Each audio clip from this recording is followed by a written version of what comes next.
I'm Chad Namer, the podiatrist at BayCare Clinic, and just want to talk to you today a little bit about toenail fungus.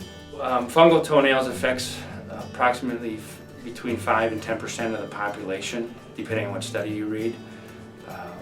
It affects, as you get older, you have a higher risk of developing onychomycosis. Preventative measures, trying to keep your feet dry and avoid shoes that are wet, so changing your shoes and wearing different shoes or not wearing the same shoes 2 days in a row would be good. If your feet sweat a lot, changing your socks once or twice a day may not be a bad idea.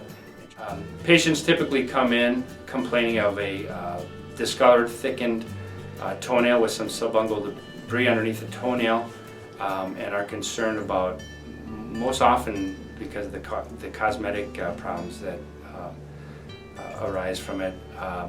It can cause some problems in diabetic patients. It is a infection of a fungus, typically the same fungus that causes infection with tinea pedis, which is athlete's foot, and ringworm called Trichophyton rubrum, which is a dermatophyte in the fungal category of organisms.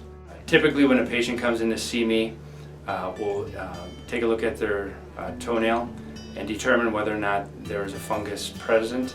If it's obvious, then what I'll do is get a liver panel to see if the liver is functioning fine, and if it is, then typically put them on a 90-day course of Lamisil, which is or terbinafine, which is a pill they take once a day. And then I typically follow up with them at the 6-week mark to see how they are doing, and if they're doing fine, usually get another liver panel at that time, which is a blood draw. And if they're doing fine, finish the course of it, and then see them back at about 5 months to see how they were doing and see if the nail's growing out without the fungus. Typically, the oral medication is still the treatment of choice. There are some other treatments out there, some topical medications, which are not as effective as the oral treatment. Within the past few years, there's been some treatment with lasers.